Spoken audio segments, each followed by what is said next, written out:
Bienvenidos, ¿cómo están? A un capítulo más de Transporte al Éxito, la voz de un forwarder. Este espacio ha sido diseñado con la finalidad de que podamos compartir temas de logística, temas de comercio exterior, temas de distribución física, import, export, todo lo que se necesita para que podamos tener tanto nuestras importaciones como nuestras exportaciones de una forma exitosa. El día de hoy vamos a tocar un tema también muy interesante. ¿Qué sucede cuando sos un importador nuevo, sos un encargado de supply chains o un encargado de importaciones o de exportaciones nuevo, estás comenzando? Hay muchas preguntas frecuentes. ¿Qué debería yo de conocer?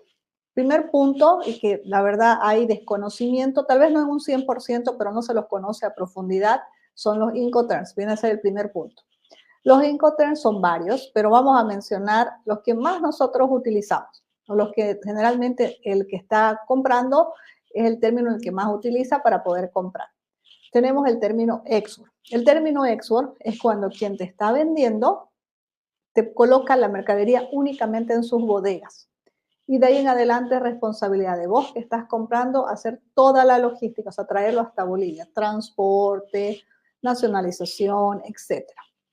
Otro Incoterms muy utilizado es el término FCA. A diferencia del export, en el término FCA, quien te está vendiendo ya tiene una obligación adicional, más allá de producir, de embalar, significa que tiene que entregar la mercadería en un lugar acordado con quien está comprando. Puede ser el aeropuerto, puede ser las bodegas del transportista, las bodegas del forwarder, y se utiliza para todos los medios de transporte, lo propio del export, que fue el primero que acabo de explicar.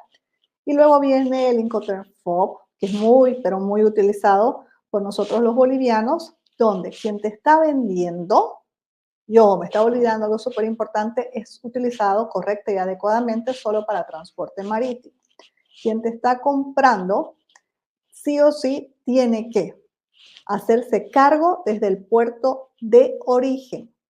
Entonces, quien te está vendiendo es responsable de producir la mercadería, de embalarla, de hacer los trámites de exportación, de llevar ese contenedor hasta el puerto de origen. De ahí en adelante ya es responsabilidad de quien está comprando. Cuando nosotros agarramos y en lugar de comprar en un término FOB, se compra en un término SIF, lo adicional o lo extra viene a estar, ¿por qué? Porque el flete principal ya corre por cuenta de quien te está vendiendo. Tiene la obligación de producir quien te vendió, de embalar, tiene la obligación de hacer todos los trámites de exportación, tiene que pagar el flete principal. Como no somos un país que no tiene mar, normalmente nuestras cargas llegan a los puertos de Arica, de Iquique o de Montevideo. Entonces, el transporte principal o el transporte marítimo hasta ese puerto intermedio corre por cuenta de quien te está vendiendo.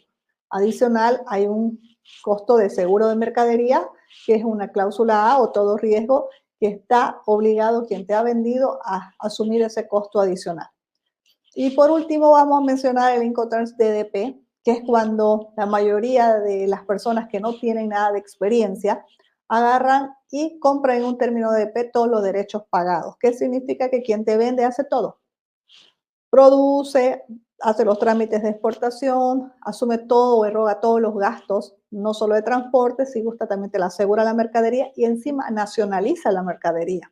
Te la entrega en tu casa, en tus bodegas, entonces este término no es muy recomendado. ¿Por qué? Porque aquí tu proveedor está asumiendo varios gastos por cuenta tuya. Si su función es producir únicamente, vamos a poner un ejemplo, y la producción cuesta, no sé, pues por decirte algo, $5,000. Adicional le va a sumar el transporte, que va a contratar una naviera, un operador logístico, va a tener que agarrar y correr también con los gastos de transporte terrestre, porque como dijimos, no, en el caso que estamos hablando de transporte que sea marítimo y terrestre multimodal, tiene que pagar también el transporte terrestre hasta Bolivia, tiene que nacionalizar la mercadería, entonces todos esos costos o esos gastos se suman. Y obviamente que no lo va a hacer de una forma gratuita, o sea, también va a incrementar tus costos. ¿Qué te quiero decir? Que se recomienda que la contrapartida del término EDP es el término export. Es mejor tener control absoluto de la logística. Se hacen mucho las compras a través de un término de EDP porque no se conoce cómo hacer la logística como tal hasta Bolivia. Pero también hay situaciones donde quien te está vendiendo, sí o sí te vende en un término de DP. ¿Razón? ¿Le es conveniente? Por supuesto que sí, gana mucho más en una venta de DP que en una venta export, eso es muy evidente. Y ahora vamos a pasar a un segundo punto que generalmente hay mucha consulta y muchas dudas. Justo entraste a trabajar a una empresa donde mueve mucha carga aérea y tenés una mercadería que tiene un peso de 10 kilos. Toda mercadería, desde 1 kilo hasta 40 kilos, se recomienda que se mueva con courier. Esa es la finalidad del courier. Montos pequeñitos, vamos a decir, perdón, no montos, sino estamos hablando de pesos bastante chiquitos o volúmenes también pequeñitos. Entonces, el courier por esencia fue creado para mover pequeñas cantidades. Ahora, ¿qué sucede cuando la mercadería sobrepasa los 40 kilos? Mercadería voluminosa, mercadería pesada. Aquí sí se recomienda trabajar con un operador logístico o con un consolidador de carga.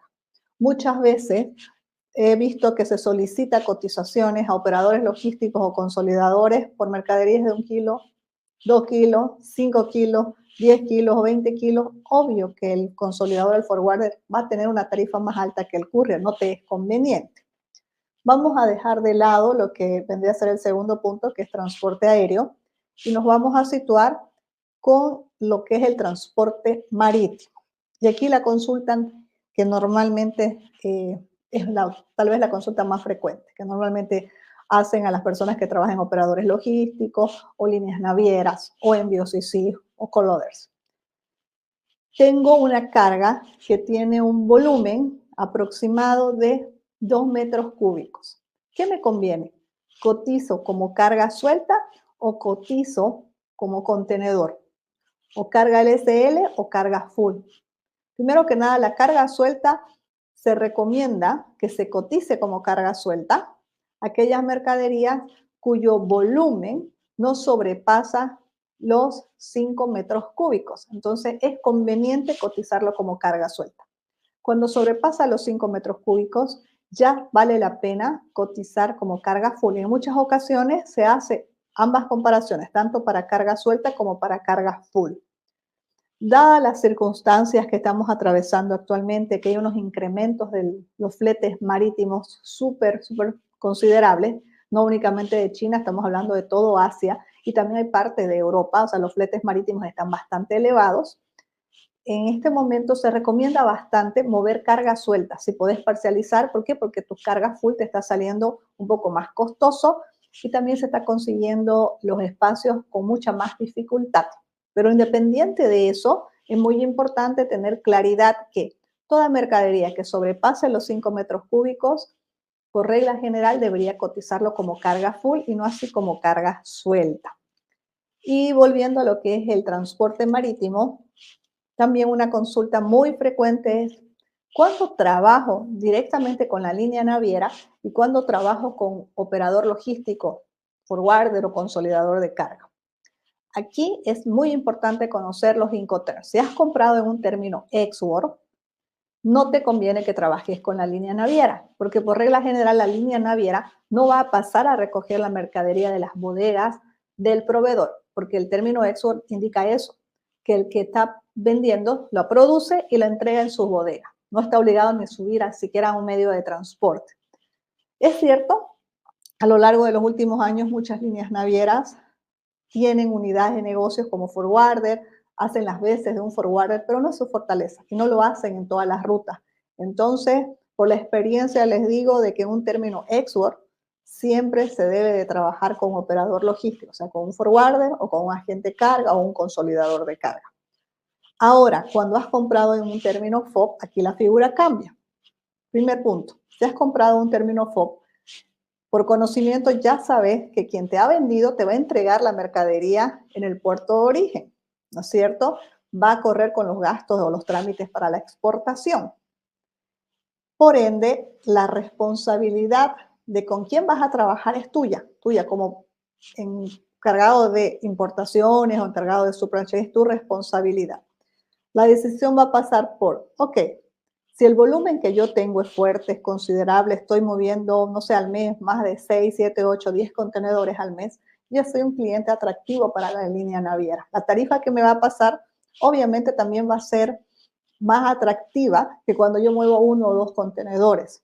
Si tengo un volumen frecuente cada mes, puedo tocarle la puerta a la línea naviera. Si no es así, la naviera no te va a dar una tarifa tan atractiva ni el servicio como tal lo va a brindar mejor el operador logístico del forwarder. Si no tenés ese movimiento, trabaja directamente con un forwarder. No tenés un movimiento muy fuerte. Ahora, hay empresas que sí pueden tener un movimiento interesante, frecuente, pero lastimosamente la persona que está en el cargo de importaciones o a cargo de supply chain no tiene experiencia en transporte marítimo, no sabe cómo hacer un seguimiento, no sabe cómo hacer un tracking, no tiene la experiencia o la expertise como tal. Entonces es muy riesgoso porque las líneas navieras no están obligadas en pasarte estatus o seguimiento. Muchas veces te podés enterar de que una nave ya llegó donde está tu contenedor varios días después de que llegó y te puedes llenar de demoras, de sobreestadía.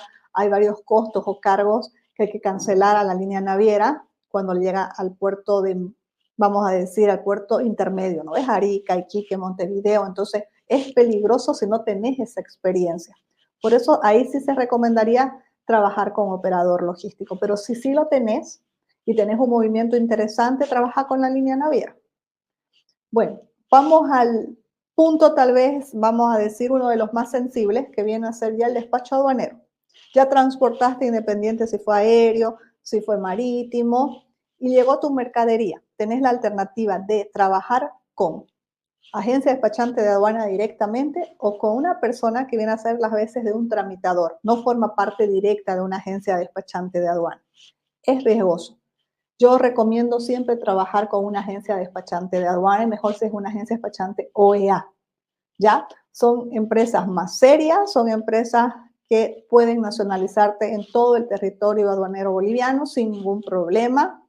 No nos olvidemos que una vez que se nacionaliza la mercadería, se tiene 8 años posteriores en los cuales la aduana te puede tocar la puerta como importador y decirte que lo que has cancelado, lo que has tributado, no es lo correcto. Entonces vienen sanciones, lo propio para la agencia despachante. Si trabajas con un tramitador que hoy trabaja con la agencia Juan, mañana con la agencia Pedro y tal vez de aquí a 8 años ya ni siquiera está trabajando en el rubro, es para vos riesgoso. Se recomienda siempre trabajar directamente con una agencia despachante de aduanas. Espero que esta información te haya sido útil. No te olvides que todos los viernes tienes una reunión para que conversemos acerca de todo lo que es transporte, lo que es logística. Todos los días viernes a las 8 de la noche te espero. Comparte.